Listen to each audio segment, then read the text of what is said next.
What up, what up? Shalom, shalom. We just gonna jump right in. I have to cover these blind spots, okay? So let's go ahead and take care of this. My laggy PC. Give me 1 second. Okay. Alright, so 52 is about where it's at. And let's play.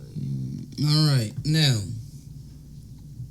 Noah brought his sons and his grandsons, and he blessed them with their several settlements, and he gave them as an inheritance all the earth. He especially blessed Shem and his sons, making them dark but comely, copper colored but comely, and he gave them the habitable earth, the lands that have seasons, He blessed Ham and his sons, making them dark like the raven, and he gave them in inheritance the coast of the sea and all the hot lands, is hot year around, He blessed Japheth and his sons, making them entirely white, or pale skin, and gave them for an inheritance the desert and its fields. And these are the inheritances with which he endowed them. Now, a lot of the Japheth was given the cold lands, cold year round, because of the pale skin, all right? Now, also, from the Zondervan Bible Dictionary, I actually want to get this one right here, all right? Ham, the youngest son of Noah, the progenitor of the dark races, not the Negroes, but the Egyptians, Ethiopians, Libyans, and the Canaanites, Not Jew, but Hebrew, Shem, all right? African, Ham, all right? American, all right? Hebrew, but we are the original Americans, Yes, we don't all come from Africa, Some of us are indigenous to this land. This is the land of Shem, Now, 1 second.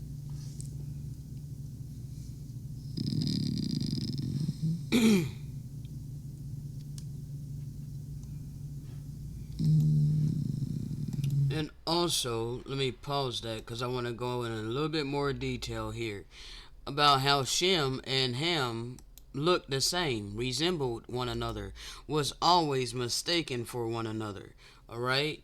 Now, we just read here in the Zondervan Compact Bible Dictionary, alright, that Ham, youngest son of Noah, the progenitor of the dark races. Now keep in mind, this is Europeans that wrote this, So they wrote dark races, A lot of negative connotations that come with dark, alright? So anyway, but not the Negroes, They literally wrote that in there, not the Negroes, But the Egyptians, Ethiopians, Libyans, and Canaanites,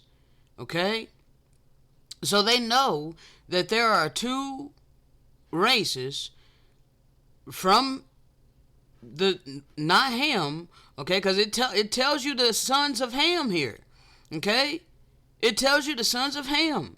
But they know that there is another race of people that are quote-unquote dark, Why else would they write this in there? Alright? They know that there's another so-called dark race that is not Hamites. Now, I wanted to make that clear because we're about to get some more. Shem and Ham looked the same. So they, the Egyptians, are the descendants of Noah's youngest son, Ham, who was so-called black, Psalms 105:23, all right?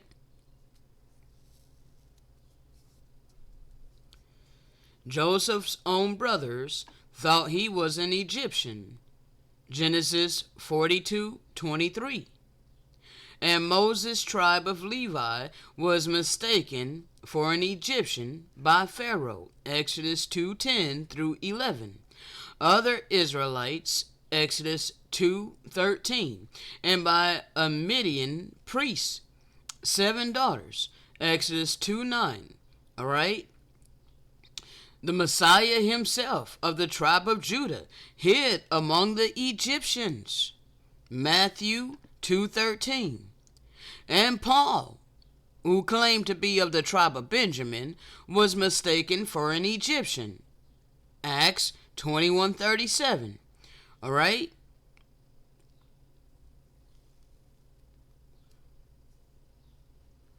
Genesis 10:6.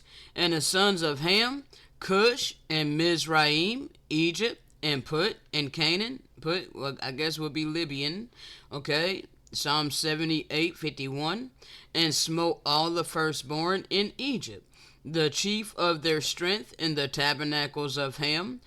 Psalms 105:23.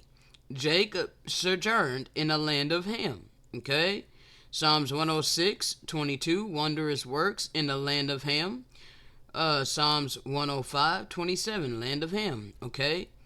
Now,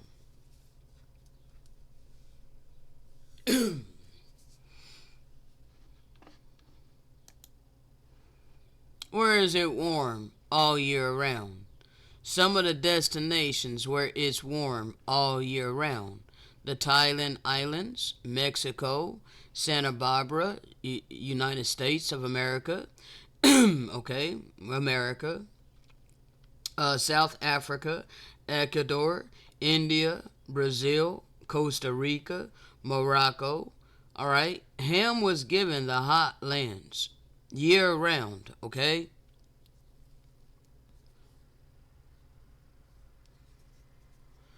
Now,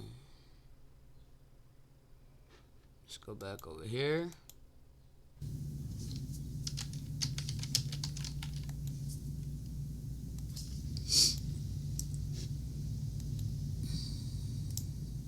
Alright, this is from the book of Jubilees, chapter 8.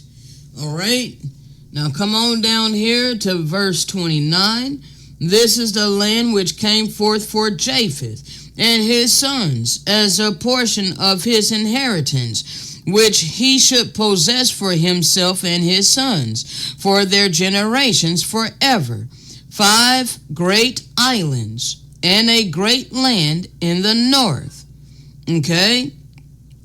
But it was cold, and the land of Ham is hot, and the land of Shem is neither hot nor cold, but it is a blended of cold and heat.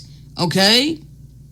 We have all 4 seasons. Shem's land has all 4 seasons. Ham's land is hot year round. Japheth's land is cold year round. Okay? Now, that is not to say that, Hold on a second. So, when I did a search on the coldest places on earth, Japheth was given the cold land, so we can see, where Japheth would be residing. Okay? Alright, these are the lands of Japheth. It's cold year round. Okay. Now, this is a land blended with cold and hot. Okay. All 4 seasons. Alright. This is Shem's land.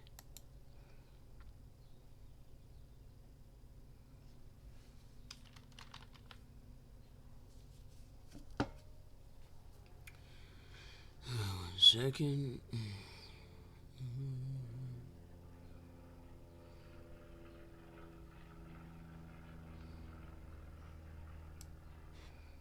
Here's another receipt.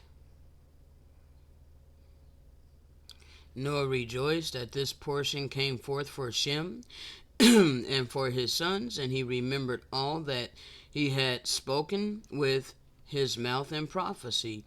For he has said, Blessed be the Lord power of Shem, and may the Most High dwell in the dwelling of Shem.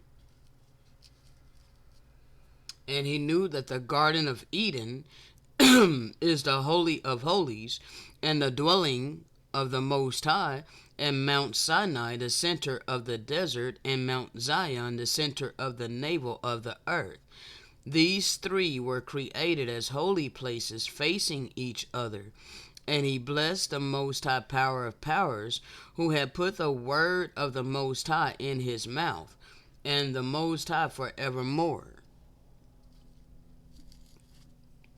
And he knew that a blessed portion and a blessing had come to Shem and his sons unto the generations forever, the whole land of Eden, and the whole land of the Red Sea, and the whole land of the east, and India, and on the Red Sea, and the mountains thereof, and all the land of Bashan, and all the land of Lebanon, and the islands of Kaphir, and all the mountains of Senir and Amana, and the mountains of Asher in the north, and all the land of Elam, Asher, and Babel, all of these lands, and all the mountains of Ararat, and all the regions beyond the sea, which is beyond the mountains of Asher toward the north, a blessed and spacious land. Okay? Not no little stretch of desert over there in the so-called Middle East. Okay? True Lebanon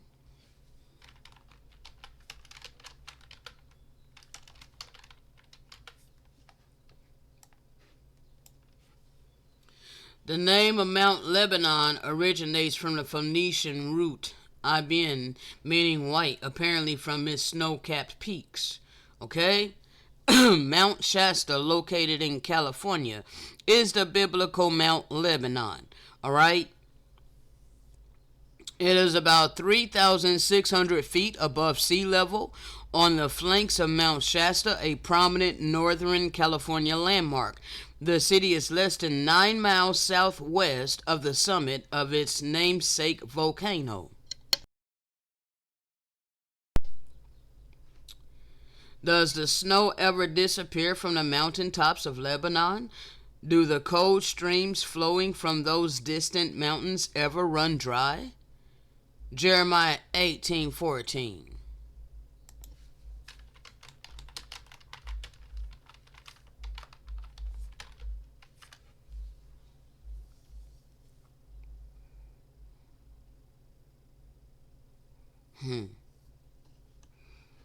When I talk about biblical land, bruh, this is the true biblical land. Oh, let's prove it some more.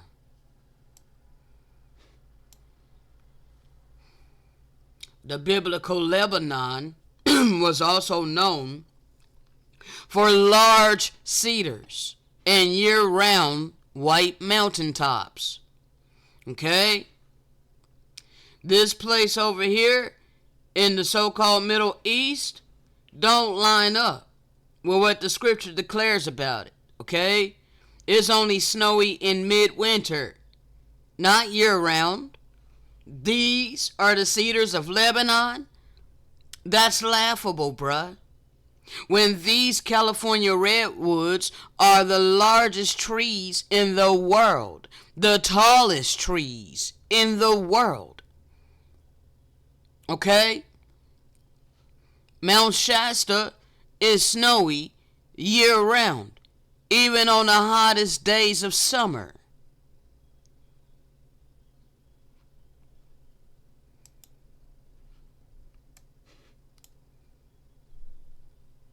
This is the true biblical land. It doesn't matter what you want to think. Look at these huge cedars.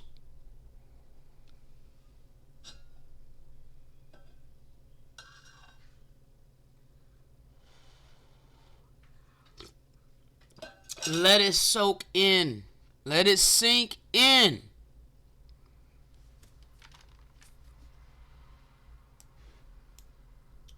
This is laughable.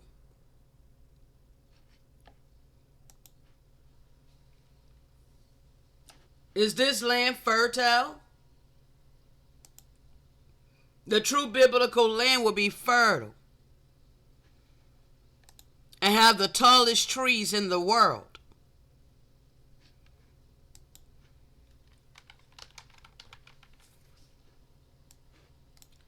Gopher wood is only found in Florida.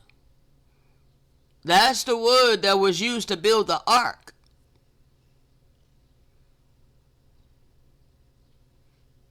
No other tree in the world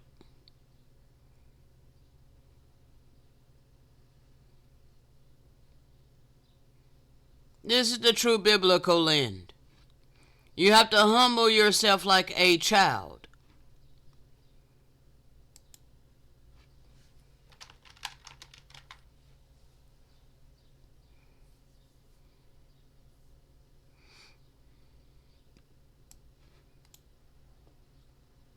Here is a map, an ancient map of this land. Okay, this is Florida.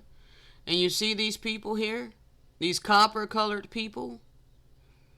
And these foreigners that were doing trade and business with us?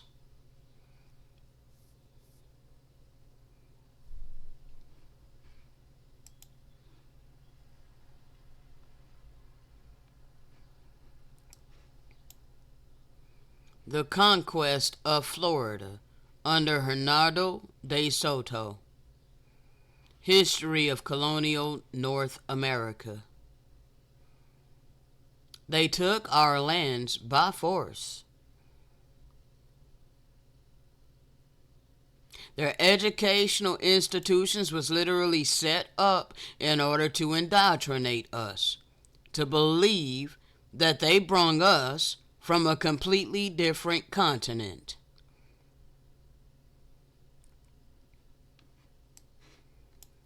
From the conquest of Florida.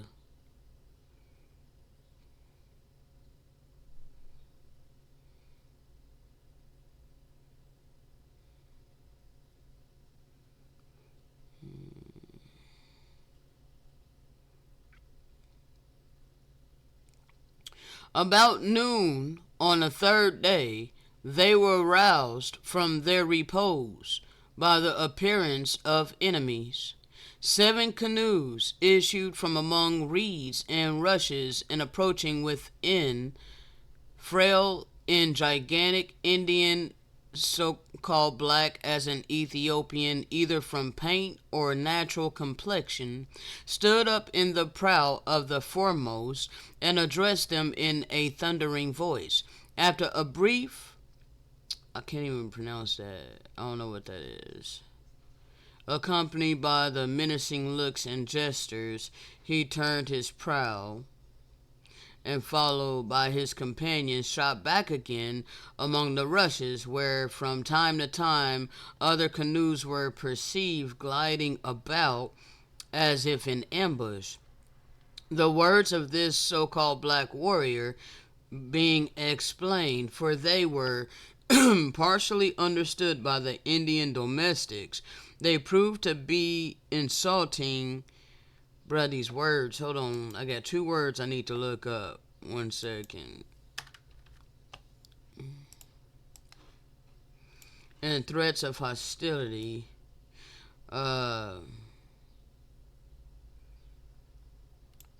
Moscoso, fearing his enemies might put their threats into execution and attempt to surprise. So now hold on a second.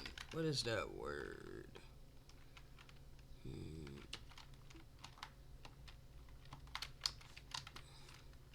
And then, so this is in the middle of a thing here, so I don't know who it's talking about. I just gathered this, bro, so hold on a second. I gotta try to make some sense of this. I don't need that no more. Oh, okay, a lengthy and aggressive speech. All right. So after aggressive speech, basically accompanied by menacing looks and gestures, he turned his prow and, followed by his companions, shot back again among the rushes, where from time to time other canoes were perceived gliding about as if in ambush. Okay, hold on. These laborers, however, required but little time. The great object in landing was repose. So exhausted they were from the constant watchfulness they had been obliged to maintain for 3 weeks past, that during 2 days they did little else than sleep, and that so profoundly that they lay about like so many dead bodies. Okay. About noon on the third day, they were roused from their sleep by the appearance of enemies.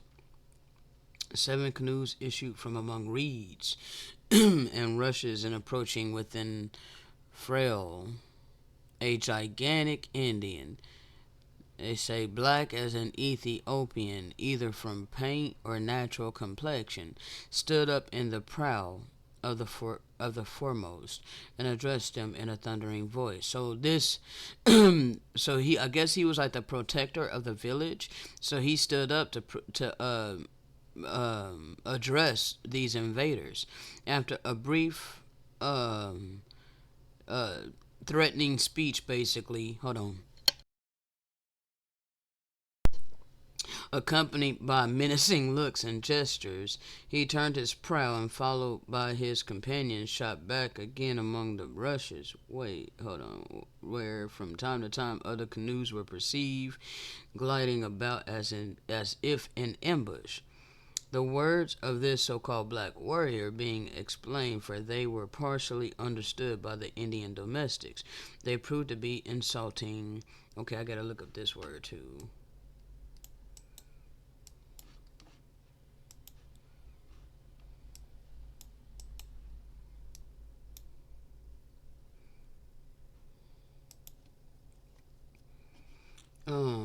An adjective or descriptive phrase expressing a quality characteristic of a person or thing being mentioned. Epithet. Alright. Hmm.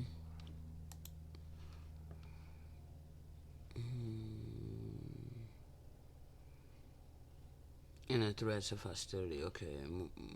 Moscow, so fearing his enemies might put their threats into execution.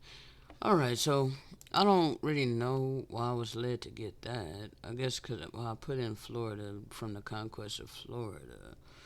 But I need more of that to make more sense of that. So anyway, I think that's from this book here. Alright, but there might have been more screenshots I should have gotten or something, because something's missing. Alright, so we need more info on that. I'll be bringing more on that later. Alright, so hold on a second.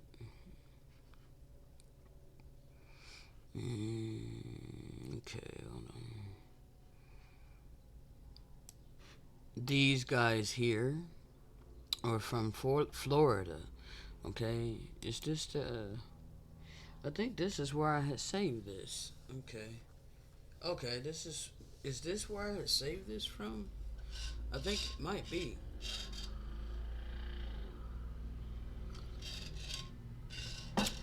This is from my brother Javon Truthseeker. Alright.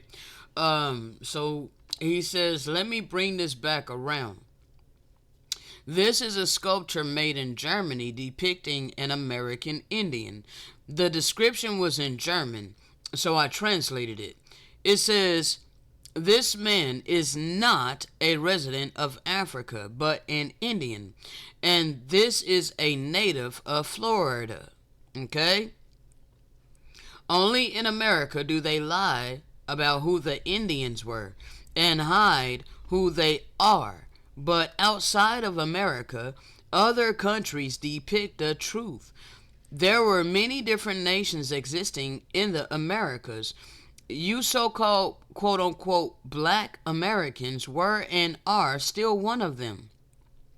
The question is, why were you the one singled out by the Europeans to be erased out of American history prior to 1492? I also added the history of the De Soto's conquest of Florida, him describing the Indians he saw. Okay, so I guess yes. So De Soto and his army, the enemies of the Indians, he was describing. All right, he was describing the natives. Okay, and that one huge one that stood up. Okay, I think I might have some pictures of. Hold on. Let's see.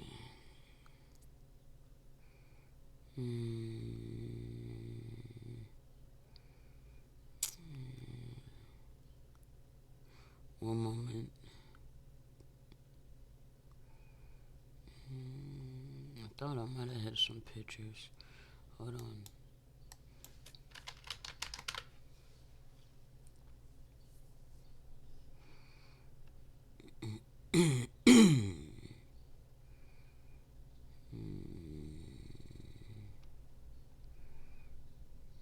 Could have sworn I did have some. 1 second.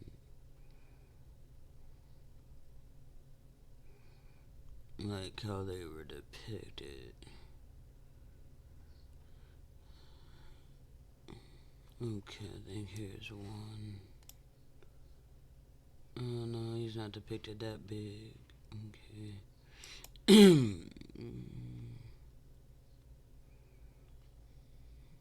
Could have sworn I did have some though.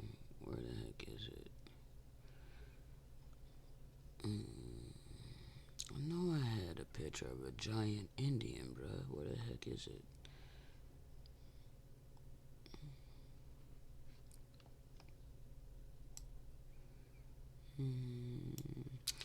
Oh.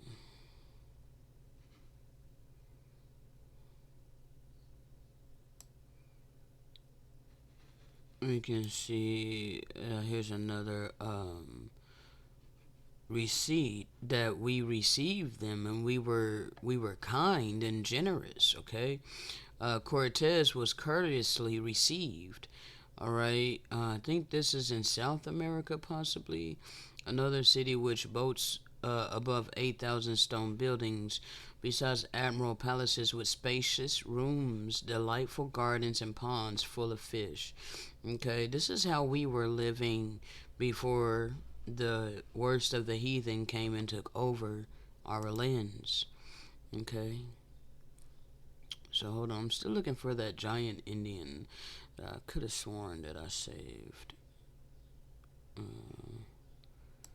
Let's see, this is an old picture of original people here, and then you can see this European looking guy depicted completely different complexion. Okay, these are all copper colored people. Okay, and we put bear fat in our hair to make our hair like more manageable. Okay, so you can't let the hair texture fool you.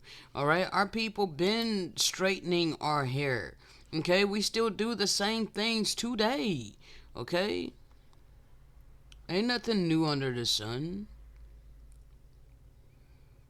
Alright, hold on.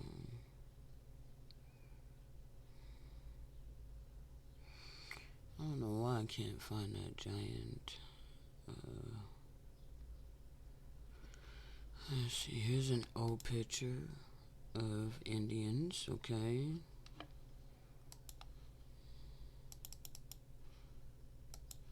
Look just like us, bro.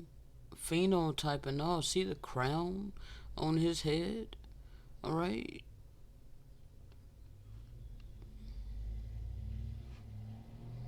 I'm gonna close some of this stuff out.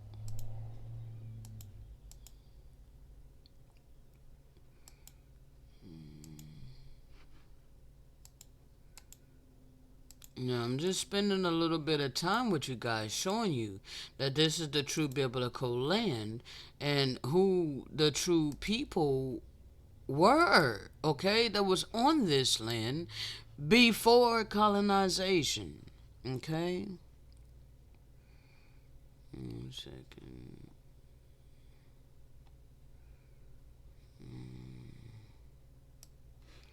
This is how we were depicted. Okay.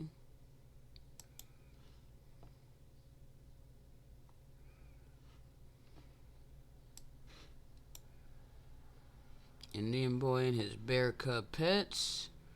Alright, 1921. Now, for some reason, I cannot find that Indian giant.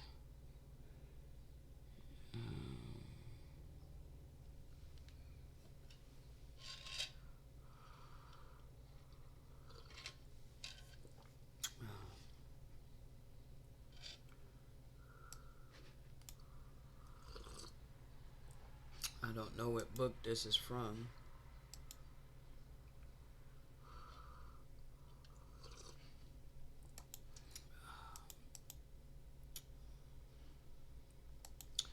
Let's see. A century before the institution of Jim Crow, Virginia's preeminent judges and a judiciary saw otherwise from, say, at least 1772 into the 1830s.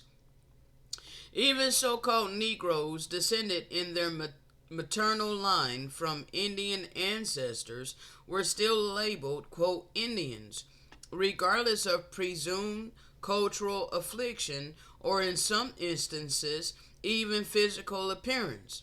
Virginia authorities, religious leaders, and laypersons alike recognized, quote, black Indians and, quote, colored persons of Indian descent. Slave owners themselves recognized, quote, white Indians, mulatto Indians, and Negro Indians, as well as just plain, quote, Indians. There were, quote, free Indians, essentially citizens, tribal town and reservation Indians, non-citizens, and servant Indians, and slave Indians. The former could become citizens or return to non-citizens. Some non-citizen tribal and reservation Indians were, quote, white, while others were, quote, black and, quote, mulatto. Despite occasional challenges to their official status, Indians, whatever their physical color, generally lived as, quote, Indians. All right? Though this varied from place to place and over time. In one county, quote, Indian status could be terminated, while in another it could persist, even receiving the protection of the governor. Indian history is far from cut and dry. It is quite complicated. One of the complicating factors is the historical existence of Indian slavery. Years before the documentation of Africans in the colony, Virginians could and did refer to certain Indians as slaves. Even while still negotiating the status of those first Africans, Virginians took Indians captive and made slaves of them. Okay? So this is how the confusion came in. There was not that many so-called black Africans, all right, or black people that they took from Africa, actual Africans, and brought here. Okay? For the most part, they enslaved the people that were already here. Okay? And reclassified them as African. Okay? So, and it was done so that the colonizers could keep this land and, trotting us down. All right? American Indians. A variety of descriptions and complexions for the Indians.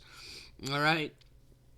A general description of the Indian tells us that the aboriginal of America is tall, straight of stature, and muscular, having coarse black hair. well-formed limbs, deep chest, brown or copper-colored complexion. All right. Head a little flat, prominent nose, compressed lips, dark eyes, and possessed of a great power of endurance. Okay. They called us savages. All right. And said we are very swarthy and of a dirty dark red. All right. Which appears more in Florida, of which Louisiana is a part. But he says, this is not our natural complexion. The frequent frictions they use give them this red. So this is our enemies like trying to describe why our complexion is the way that it is. All right. And it is surprising that they are not blacker, being continually exposed to the smoke in winter, to the great heats of the sun in summer, and all seasons, to all the inclemencies of the air. Okay? Know damn well we are the Shemites of this land. Okay? And shall I get to you again the original definition of Indian? Yes, this has been a melting pot for a while, okay? Many nations have flooded over here, even before colonization, all right? There were nations that were coming to make settlements here before colonization, okay? But the original people here were copper-colored, okay? Shem's land, okay? But the people that were dwelling with us respected us. Okay, they respected the fact that they were on our ancestral land. But the colonizers do not respect us whatsoever. There's a lot of foreigners on this land now that do not respect us whatsoever. Okay? They think that this is their land now, and we are nothing. And this is how we are treated.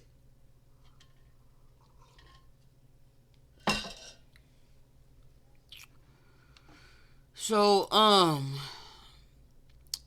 it's about to be time's up for that, people. We're going to get back every single thing that was stolen from us, okay? Here's a quote from James A. Baldwin.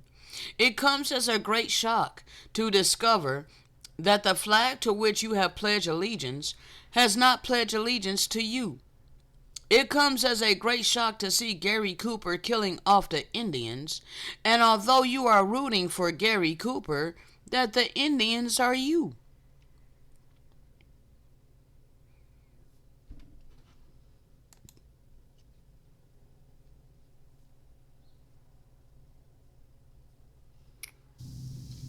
No huge ass intro whatsoever. You see the title. I don't know why it does that, bro. That's so annoying. Okay? So annoying. Alright. Yeah. Because I got to the part where... Wait, no, I didn't really. Hold on. And I was going to play more for you anyway. I was led to do that, so give me just a second, people.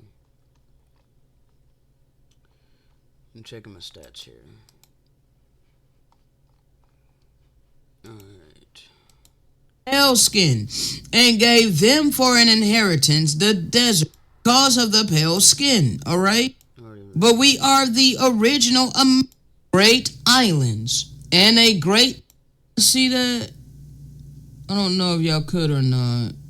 Be harm him is neither hot nor cold, but it is a blended of cold and heat, okay? We have all 4 seasons. Shem's land has all 4 seasons. Ham's land is hot year-round. Japheth's land is cold year-round. Okay? Now, that is not to say that, there can't, be harmony and peace, and we all, bruh, could y'all not see that? I don't know if y'all could or not. Y'all couldn't see any of that, could you? Or did I just... Well, never mind.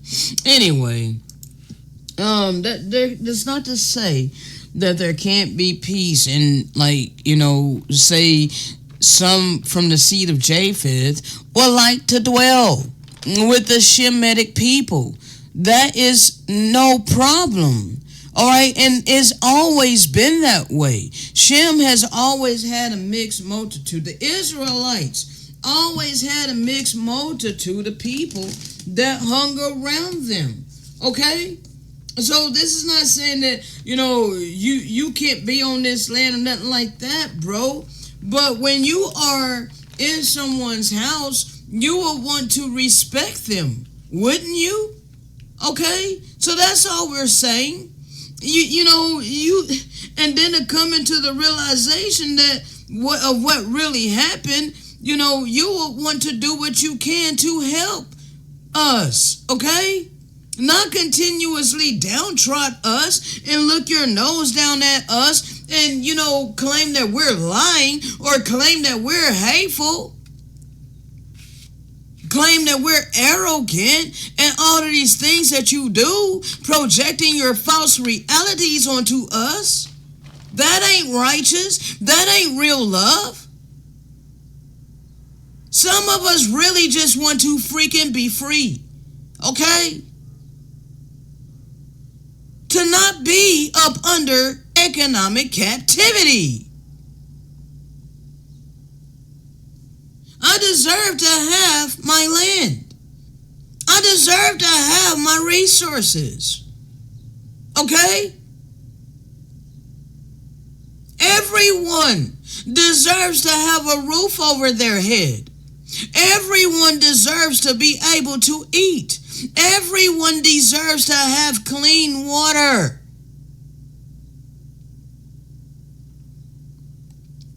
Everyone deserves to be free, people. Not up under subjection to wicked people.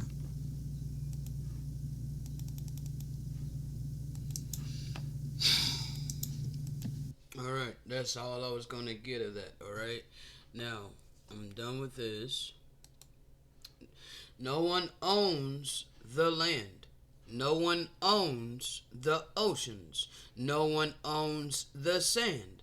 These are given by our Creator. These people did not create the earth.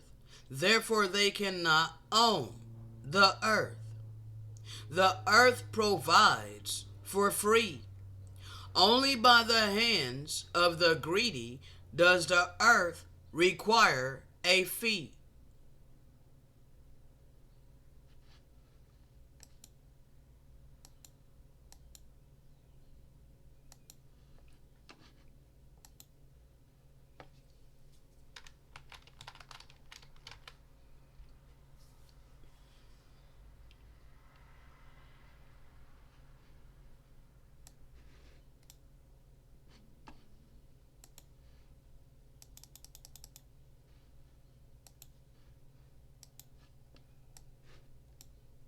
Our freedom is paramount, people. It's time to set the captives free. Okay? Now, on that note, I'm going to go ahead and end this. And I will be picking it back up because we're going to be doing like a tour of the channel. Alright? I have a video that is upon my spirit that I need to review with you. Alright, and so that's what we're gonna be doing here coming soon. But I wanted to go ahead and take care of them blind spots for you. Make sure I do my due diligence in giving you this word by the way of the Spirit. Okay? On that note, shalom.